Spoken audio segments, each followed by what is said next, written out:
A retired FBI agent kept silent about what really happened to Elvis Presley. In August 2024, with terminal cancer and nothing left to lose, Richard Morrison finally broke. The classified file he carried proved one terrifying truth. Elvis did not die the way we were told, and the people responsible made sure no one would ever find out. The agent who kept silent for 50 years. Richard Morrison had retired from the Federal Bureau of Investigation in 1998 after 32 years of service. He had worked organized crime cases, counterintelligence operations, and investigations that most Americans would never hear about. But one case haunted him more than all the others combined. One file kept him awake at night for nearly 5 decades. The classified file on Elvis Aaron Presley. For years, Morrison had wanted to speak. He had drafted letters to journalists that he never sent. He had written a manuscript that stayed locked in a drawer. Every time he considered going public, something stopped him. Non-disclosure agreements he had signed when he joined the Bureau, federal restrictions on discussing classified operations, legal threats from government attorneys who made it clear that breaking his silence would result in prosecution. But time had a way of changing priorities. Morrison had been diagnosed with stage 4 lung cancer in June of 2024. His doctors gave him perhaps a year to live, maybe less. The legal consequences that had terrified him for decades suddenly seemed meaningless. What were they going to do?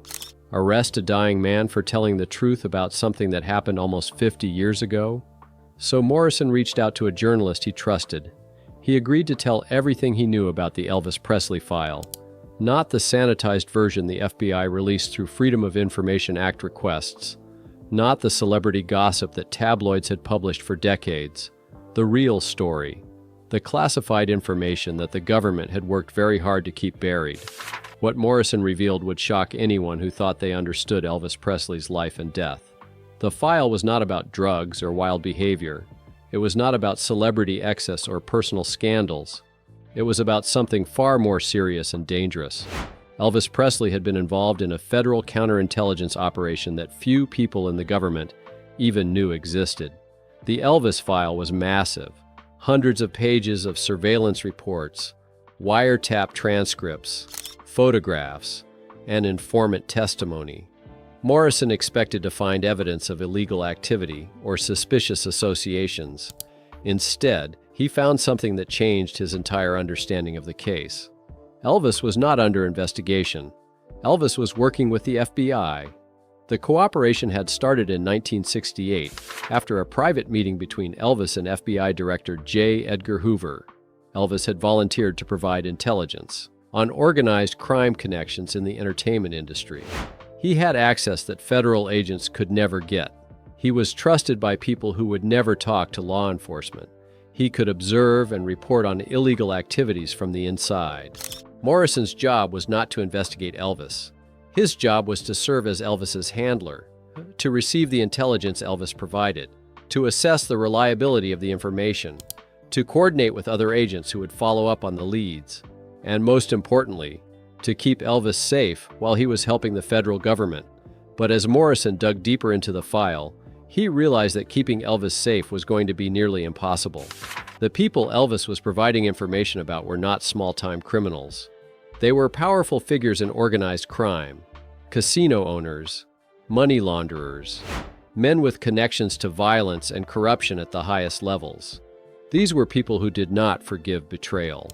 And if they ever discovered that Elvis was talking to federal agents, the consequences would be deadly. Morrison spent 7 years working the Elvis case. 7 years of secret meetings and encrypted communications. 7 years of watching a man become increasingly paranoid and afraid. 7 years that ended on August 16, 1977, when Elvis was found dead at Graceland.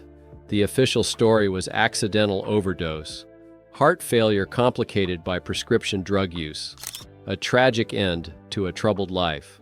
But Morrison never believed that story. He had seen the threats. He had read the intelligence reports. He knew the danger Elvis was in. And when Elvis died just days after filing his final intelligence report with the Bureau, Morrison suspected something far darker than accidental death. He suspected murder. and he spent the next 47 years trying to prove it. The file that should not exist. The FBI officially opened a classified file on Elvis Presley in 1969. Morrison learned this when he was first briefed on his assignment in February of 1970. The official reason for the file, according to the paperwork, was potential communist sympathies and connections to anti-war movements. Elvis had made statements that concerned some people in Washington. He associated with musicians and activists who opposed the Vietnam War. The Bureau wanted to monitor him to ensure he was not being influenced by subversive elements. Morrison believed that explanation for about 24 hours. Then he actually read the file, and he realized the official reason was complete fiction, a cover story designed to hide the real purpose of the investigation. The Elvis file that Morrison accessed in 1970 already contained over 300 pages of documentation, surveillance reports going back to 1968, wiretap transcripts from phone calls made from Graceland, photographs of Elvis meeting with various individuals in Las Vegas and Los Angeles, informant testimony from people who had observed Elvis's activities, and detailed intelligence reports written in Elvis's own handwriting. Morrison sat in a secure reading room in the FBI Washington field office and went through the file page by page. His confusion grew with each document he read. This was not an investigation of Elvis Presley. This was documentation of Elvis Presley's cooperation with federal law enforcement. The file tracked his activities not as a suspect, but as an asset, an informant, a voluntary source of intelligence on criminal activity in the entertainment industry. Morrison learned that Elvis had become increasingly disturbed by what he witnessed in Las Vegas and Hollywood: money laundering through entertainment venues, drugs being distributed through networks connected to casinos and recording studios, performers being manipulated and controlled by people with organized crime ties. Elvis had access to these worlds in ways that federal agents never could. He was trusted. He was famous. He could observe without raising suspicion. Hoover had apparently been skeptical at first. Using a celebrity as an informant was risky and unconventional, but Elvis had impressed him. The memo noted that Elvis had provided specific names and details during their meeting that matched information the Bureau had obtained through other sources. Elvis was credible. He was motivated by genuine concern rather than personal gain, and he had the kind of access that made him potentially very valuable. The arrangement was unusual from the beginning. Elvis was never officially registered as a confidential informant. His cooperation was not documented in standard FBI systems. Instead, a special classified file was created. Only a handful of agents knew about his involvement. Morrison was assigned as his primary handler, but Morrison reported to a small unit that operated outside normal Bureau procedures. The intelligence Elvis provided in the early years focused primarily on Las Vegas.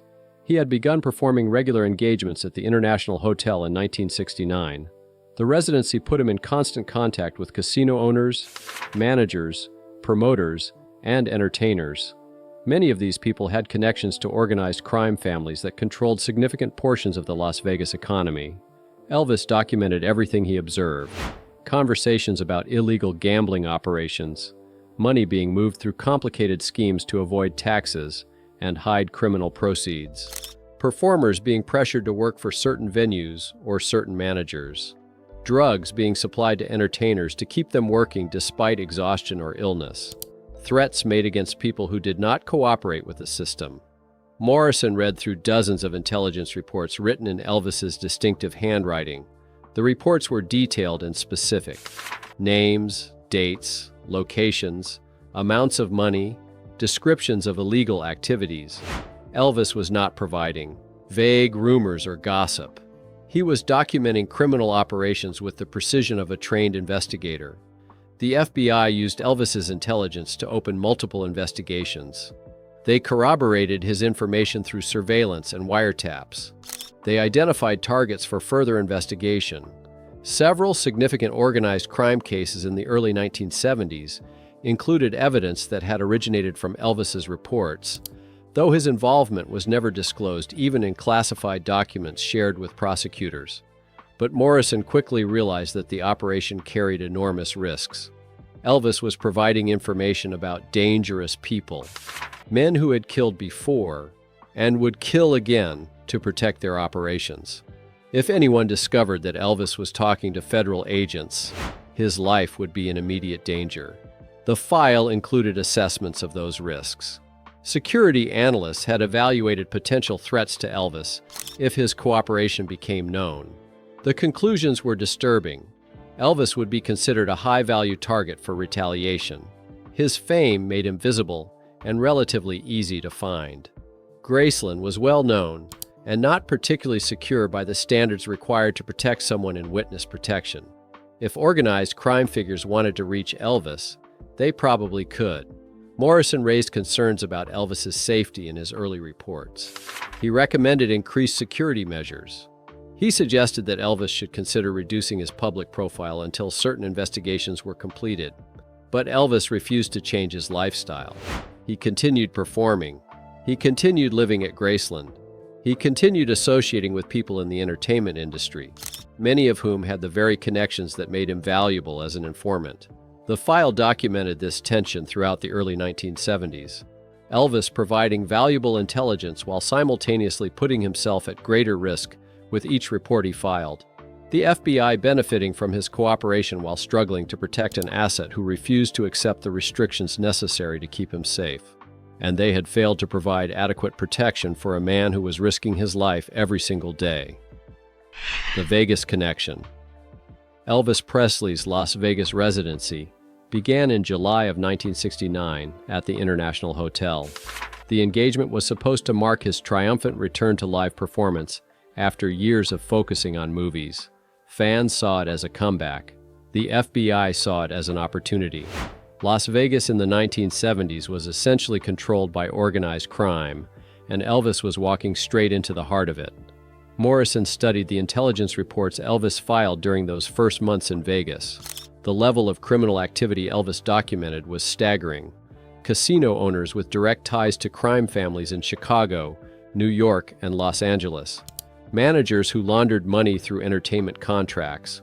Promoters who used threats and violence to control performers and squeeze out competition.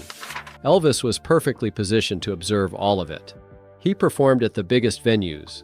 He socialized with the most powerful people in the Vegas entertainment world. He attended parties and private gatherings where business was discussed openly because everyone assumed Elvis was just a performer, not someone who would report what he heard to federal authorities. The intelligence Elvis provided was extraordinarily valuable. He documented a scheme where casino profits were skimmed before being reported to the IRS. Millions of dollars were disappearing into offshore accounts controlled by organized crime figures. Elvis provided names, account numbers, and details about how the money moved. That information alone led to a federal investigation that resulted in multiple indictments by 1974. Elvis also reported on drug distribution networks operating through Vegas casinos and entertainment venues. He identified suppliers who were providing cocaine and other substances to performers. He documented how the drug operations were protected by corrupt law enforcement officers who were being paid to look the other way. His reports helped the FBI map out an entire criminal network that extended from Las Vegas to Los Angeles to Nashville. Morrison's file notes showed increasing concern about how much Elvis was learning and reporting. Each intelligence report Elvis filed made him more valuable to the FBI, but also more dangerous to the people he was informing on. The organized crime figures controlling Vegas were not forgiving. They had killed informants before. They would kill again. But Elvis seemed unable to stop. Morrison met with him every few months to receive new reports and assess his safety. Elvis always insisted he was fine. He said nobody suspected anything. He believed his fame protected him because hurting someone as visible as Elvis Presley would bring too much attention. Morrison was not convinced. The reports from 1972 and 1973 showed Elvis documenting even more serious criminal activity. He provided information about a murder connected to a casino debt. He reported conversations about bribing Nevada state officials to influence gambling regulations. He identified a judge who was being blackmailed into making favorable rulings in cases involving organized crime defendants. Every piece of intelligence Elvis provided moved federal investigations forward. Prosecutors were building cases that would eventually dismantle significant portions of the organized crime infrastructure in Las Vegas. but Morrison understood the terrible mathematics of the situation. The more successful the investigations became, the more motivated criminals would be to find out who was providing information to federal authorities. Morrison wrote in his notes that he warned Elvis repeatedly about the increasing danger. He urged him to consider stopping his cooperation, at least temporarily, until some of the investigations were completed and the most dangerous figures were behind bars. Elvis always refused. He said these people were destroying lives and corrupting everything they touched. He said someone had to stand up to them. He said if he stopped now, all the risks he had already taken would be for nothing. Morrison closed one report from October 1973 with a chilling assessment. The asset continues to provide excellent intelligence, but refuses to accept necessary security measures. Risk of retaliation remains extremely high. Recommend contingency planning for asset protection in event of compromise. That contingency planning never happened. The FBI continued accepting Elvis's intelligence reports while failing to provide adequate protection for the man risking everything to help them. The threats that changed everything. The situation changed dramatically in 1974. Several federal investigations that had been built using Elvis's intelligence were moving toward prosecution. Grand juries were being convened, indictments were being prepared, and the people being targeted started asking questions about where federal authorities were getting their information. Morrison's file from that period documented the beginning of threats against Elvis. The first incident occurred in March of 1974. An anonymous phone call to Graceland warned that Elvis should be more careful about who he talked to. The caller knew specific details about Elvis's schedule and movements that suggested serious surveillance. Morrison immediately recommended a security assessment of Graceland. The FBI sent a team to Memphis to evaluate potential vulnerabilities. Their report was deeply troubling. Graceland was not secure by any meaningful standard. The grounds were large and difficult to monitor. The staff included people who had not been properly vetted. Phone lines could easily be tapped. Someone determined to harm Elvis could probably find a way to do it. Morrison pushed for increased security measures, but implementation was slow and incomplete. The FBI could not simply flood Graceland with federal agents without making it obvious that something unusual was happening. They tried to work with Elvis's existing security team, but those men were bodyguards trained to handle fans, not professionals prepared to counter organized crime assassins. More threats came throughout 1974. Cars that seemed to be following Elvis when he traveled outside Memphis. Strange men photographing Graceland from the street. Phone calls that connected but nobody spoke. Just silence and then disconnection. Elvis's paranoia, which people around him attributed to medication overdose and mental instability, was actually a reasonable response to real surveillance and real threats. Morrison's notes from a meeting with Elvis in June of 1974 showed how frightened Elvis had become. He believed his phones were tapped by people who were not federal agents. He thought people were watching him constantly. He said he felt trapped in his own home, unable to trust anyone except a small circle of people he had known for years. The FBI conducted an investigation to determine if Elvis was actually under surveillance by criminal organizations. What they found confirmed his fears. Phone records showed unusual activity consistent with wiretapping. Surveillance teams observed vehicles near Graceland that matched descriptions of cars used by known organized crime associates. The threats were real. Elvis was being watched by people who wanted to know what he knew and who he might be talking to. Morrison recommended witness protection. The FBI had a program designed to relocate and protect people who provided testimony against dangerous criminals. Elvis qualified for protection. The threats against him were documented and serious, but Elvis refused to even consider it. He would not leave Lisa Marie, his daughter. He would not abandon Graceland. He would not walk away from his career and his identity to live under an assumed name in some anonymous city. Morrison understood the reasoning, but he also understood the consequences. Elvis was choosing to remain a target. The FBI offered what protection they could without forcing Elvis into the witness program. They increased monitoring of communications at Graceland. They coordinated with Memphis police to have more frequent patrols near the property. They provided Elvis with emergency contact numbers he could use if he felt in immediate danger. But everyone involved knew these measures were inadequate. The threats intensified as 1974 turned into 1975, and then 1976. Federal cases were moving forward. Some of the people Elvis had provided information about were being indicted and arrested. Those still free were becoming increasingly desperate to identify the source of the government's information. Morrison wrote in his file notes that he expected something bad to happen. The question was not if, but when. Elvis was providing intelligence that was destroying powerful criminal organizations. Those organizations were going to retaliate. It was simply a matter of time before they figured out who was talking to federal authorities and decided to silence him permanently. By early 1977, Morrison believed Elvis's life was in immediate danger. He wrote urgent memos to his superiors recommending that Elvis be forced into protective custody, whether he wanted it or not. The recommendations were rejected. The Bureau could not force a cooperative informant into witness protection against his will, especially not someone as famous as Elvis Presley. So Elvis stayed at Graceland. He continued performing. He continued filing intelligence reports. And he continued living with the knowledge that dangerous people were watching him, waiting for an opportunity. Morrison could only watch helplessly as the situation spiraled toward what he feared would be a tragic and inevitable conclusion. August 1977. The final reports. Morrison's last direct contact with Elvis Presley occurred on August 10, 1977. They met at a hotel in Memphis, away from Graceland, where Elvis feared every room was bugged. Morrison had requested the meeting after receiving increasingly disturbing reports about Elvis's physical and mental condition. What he found shocked him.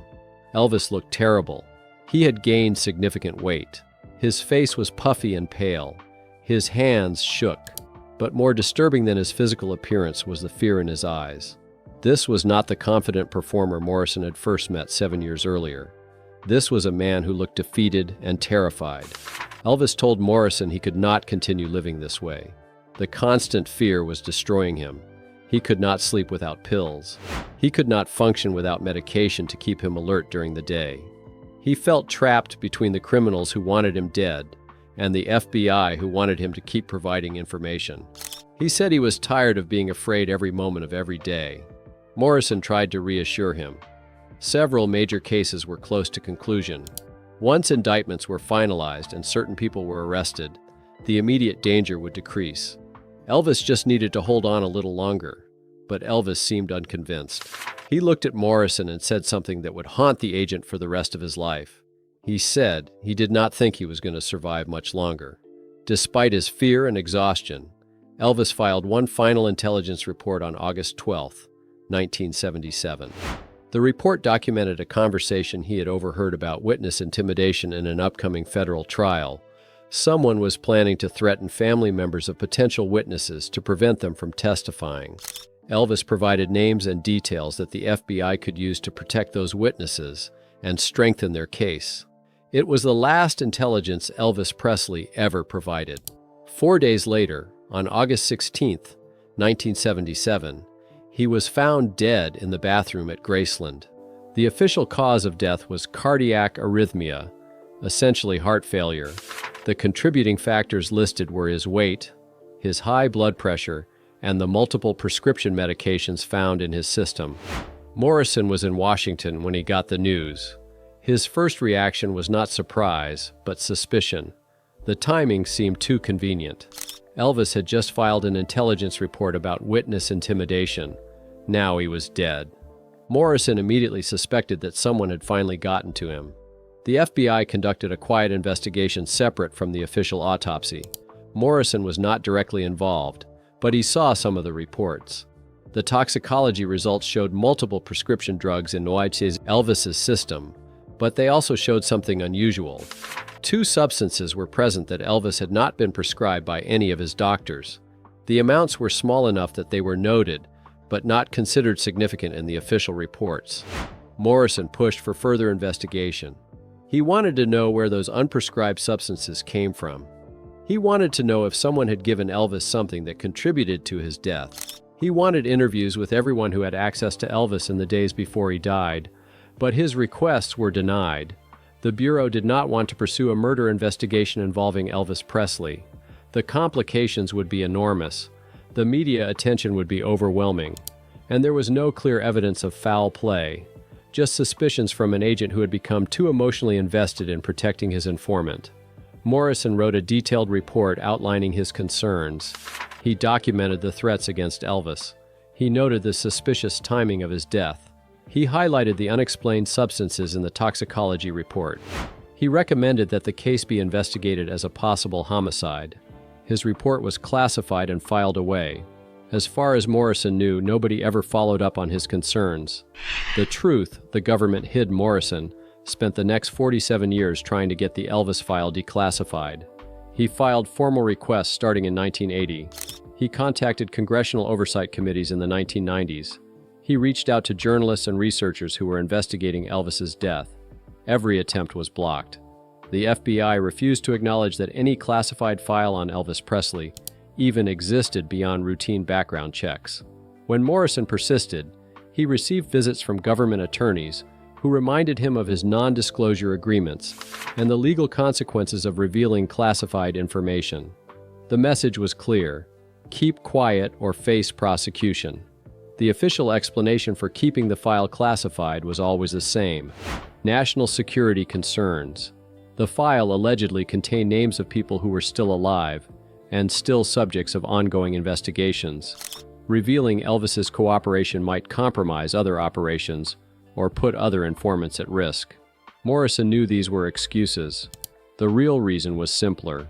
The file was embarrassing. The FBI had used Elvis Presley as an informant for years.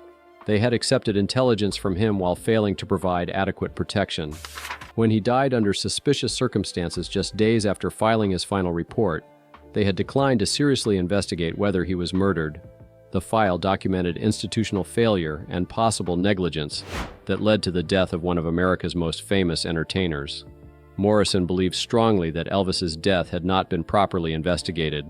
The timing was too suspicious to ignore. 4 days after reporting on witness intimidation in a federal case, Elvis was dead.